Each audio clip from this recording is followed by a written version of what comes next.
आगे बढ़ते हैं। जीत के बाद हर प्रत्याशी अपने अपने तरीके से ईश्वर का धन्यवाद कर रहा है। कई मंदिर जाकर ईश्वर का आशीर्वाद ले रहा है तो कोई घर पर ही पूजन कर रहा है। जीत हासिल करने के बाद शुक्रवार को सरिता आर्या भी नैनीताल में माता के दर्शन करने के लिए पहुंची। उसी वक्त की तस्वीर आपके स्क्रीन पर है।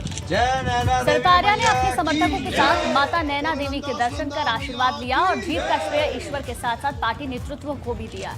इस दौरान सरिता आर्या ने कहा कि ईश्वर ने उन्हें एक बार फिर लोगों की सेवा करने का मौका दिया है।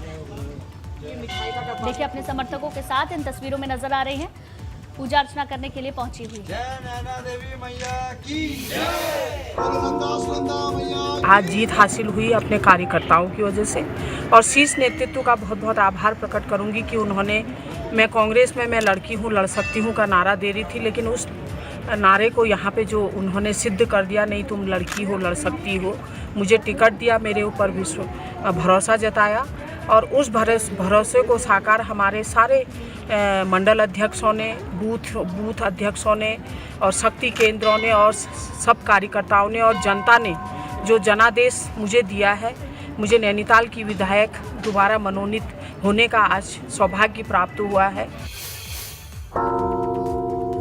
खबरों में आगे बढ़ते हैं। इस बार के चुनाव, एक खास बात इस बार के चुनावों की ये रही कि 2 सीटों पर बेटियों ने अपने पिता की हार का बदला ले लिया।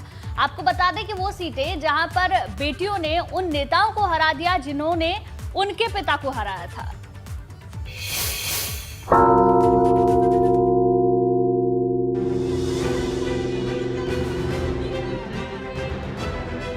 उत्तराखंड में जिस चुनाव रण में पिता को पराजय मिली थी, उसी रण में बेटियों ने बाजी मार ली, साथ ही अपने पिता की हार का बदला भी ले लिया। पूर्व मुख्यमंत्री भुवन चंद्र खंडूरी की बेटी रितु खंडूरी दूसरी बार विधायक बनी। इस बार उन्होंने कोटद्वार से चुनाव जीता।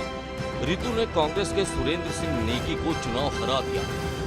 2012 में पूर्व सीएम भुवन चंद्र खंडूरी कोटद्वार से चुनाव लड़े थे, मगर वो चुनाव हार गए थे। तब उन्हें कांग्रेस के सुरेंद्र सिंह नेगी ने शिकस्त दी थी, मगर इस बार रितु खंडूरी ने कांग्रेस प्रत्याशी सुरेंद्र सिंह नेगी को पराजित कर पिता की हार का बदला ले लिया। उधर पूर्व मुख्यमंत्री हरीश रावत की बेटी अनुपमा रावत हरिद्वार ग्रामीण सीट से विधायक चुनी गई। उन्होंने स्वामी यतीश्वरानंद को शिकस्त दी। 2017 के विधानसभा चुनाव में हरीश रावत किच्छा और हरिद्वार ग्रामीण सीट से चुनाव लड़े थे, लेकिन दोनों ही सीटों पर उन्हें हार का सामना करना पड़ा था। हरिद्वार सीट पर स्वामी यतीश्वरानंद ने हरीश रावत को हरा दिया था, मगर इस बार हरीश रावत की बेटी ने स्वामी यतीश्वरानंद को पराजित कर दिया। एबीपी गंगा के लिए देहरादून से अजित सिंह राठी की रिपोर्ट।